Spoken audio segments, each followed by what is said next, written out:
ಹರಿಹರ ಪಂಚಮಸಾಲಿ ಪೀಠದಲ್ಲಿ ವಚನಾನಂದ ಶ್ರೀಗಳು ಮತ್ತು ಟ್ರಸ್ಟ್ ನಡುವಿನ ಸಂಘರ್ಷ ತಾರಕಕ್ಕೇರಿದ್ದು ಇಂದು 2008ರಿಂದ 2020ರವರೆಗೆ ಪೈಸೆ ಟು ಪೈಸೆ ಲೆಕ್ಕ ಕೊಡ್ತೀವಿ ಅಂತ ಪಂಚಮಸಾಲಿ ಪೀಠದ ಪ್ರಧಾನ ಧರ್ಮದರ್ಶಿ ಬಿಸಿ ಉಮಾಪತಿ ಹೇಳಿದ್ದಾರೆ.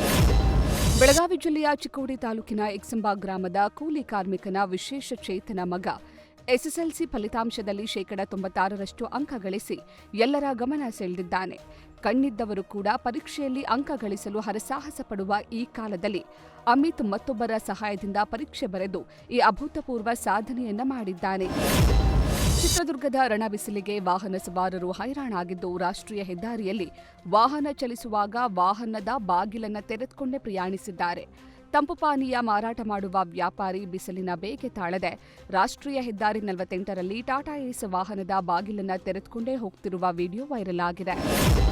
ತುಮಕೂರಿನ ಶ್ರೀರಾಮ ಮಂದಿರದ ಮೇಲೆ ಜಿಲ್ಲಾಡಳಿತ ಕಣ್ಣಿಟ್ಟಿದ್ದು, ಶ್ರೀರಾಮ ಮಂದಿರಕ್ಕೆ ವ್ಯವಸ್ಥಾಪನಾ ಸಮಿತಿ ರಚನೆಗೆ ನೋಟಿಫಿಕೇಷನ್ ಹೊರಡಿಸಿದೆ.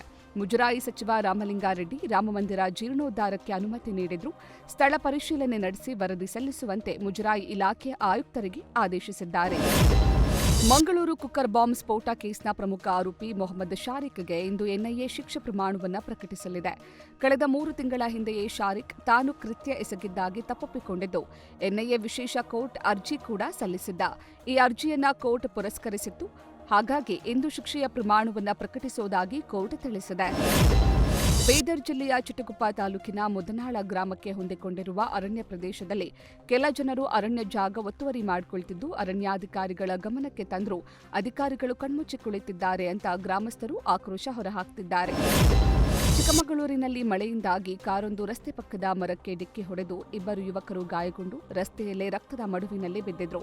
ಅದೇ ಮಾರ್ಗದಲ್ಲಿ ಹೊರನಾಡಿನಿಂದ ಮೂಡಿಗೆರೆ ಕಡೆಗೆ ಶಾಸಕಿ ನಯನಾ ಮೋಟಮ್ಮ ಪ್ರಯಾಣಿಸ್ತಾ ಇದ್ರು. ಅಪಘಾತವಾಗಿರುವುದನ್ನು ಕಂಡ ಶಾಸಕಿ ತಡ ಮಾಡದೆ ತಮ್ಮ ಕಾರನ್ನ ನಿಲ್ಲಿಸಿ ಗಾಯಾಳುಗಳ ನೆರವಿಗೆ ಧಾವಿಸಿದ್ರು. ಗಾಯಗೊಂಡಿದ್ದ ಯುವಕರನ್ನ ತಮ್ಮದೇ ಕಾರಿನಲ್ಲಿ ಹತ್ತಿಸಿಕೊಂಡು ಆಸ್ಪತ್ರೆಗೆ ಕರೆದುಕೊಂಡು ಹೋದ್ರು. ಇನ್ನು ಜನಪ್ರತಿನಿಧಿ ಎಂದ್ರೆ ಹೇಗಿರಬೇಕು ಅಂತ ಸದ್ಯ ಸ್ಥಳೀಯರು ಶ್ಲಾಘಿಸಿದ್ದಾರೆ. ಕೆರೆ ನೀರು ಅಪಾರ್ಟ್ಮೆಂಟ್ಗೆ ನುಗ್ಗಿ ಅವಾಂತರ ಸೃಷ್ಟಿಯಾದ ಘಟನೆ ಹುಬ್ಬಳ್ಳಿಯ ದೇವಾಂಗಪೇಟೆಯ ರಾಜಾಜಿನಗರದಲ್ಲಿ ಕಂಡುಬಂದಿದೆ. ಕಳೆದ 3-4 ದಿನಗಳಿಂದ ಕೆರೆಯ ನೀರು ಪೋಲಾಗಿ ಹರಿದಿದ್ದು, ನಿನ್ನೆ ರಾತ್ರೋರಾತ್ರಿ ಅಪಾರ್ಟ್ಮೆಂಟ್ಗೆ ನುಗ್ಗಿದೆ. ಅಪಾರ್ಟ್ಮೆಂಟ್ನ ಬೇಸ್ಮೆಂಟ್ಗೆ ನೀರು ನುಗ್ಗಿದ್ದು, ಅಲ್ಲೇ ಇರುವ ಅಂಗಡಿಗಳು, ಜನಪೀಡಿತ ಪ್ರದೇಶಗಳು ಜಲಾವೃತವಾಗಿದ್ವು. ಇದರಿಂದ ಕಂಗಾಲಾದ ನಿವಾಸಿಗಳು ಬಕೆಟ್ ಮೂಲಕ ನೀರನ್ನು ಹೊರಹಾಕಿದ್ರು.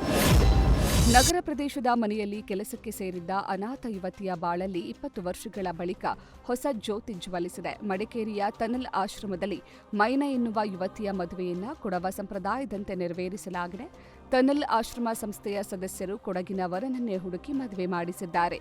ಪೂವಣ್ಣ ಎನ್ನುವವರು ಮೈನಾಳ ಕಥೆಯನ್ನ ತಿಳಿದು ಅವಳನ್ನ ಬಾಳ ಸಂಗಾತಿಯಾಗಿ ಸ್ವೀಕರಿಸಿದ್ದಾರೆ. ಚಿಕ್ಕಬಳ್ಳಾಪುರ ನಗರದಲ್ಲಿ ಗ್ಯಾರೇಜ್ ಕರಗ ಅಂತಲೇ ಖ್ಯಾತಿಯಾಗಿರುವ ಕರಗ ಉತ್ಸವ ಅದ್ದೂರಿಯಾಗಿ ನಡೆಯಿತು.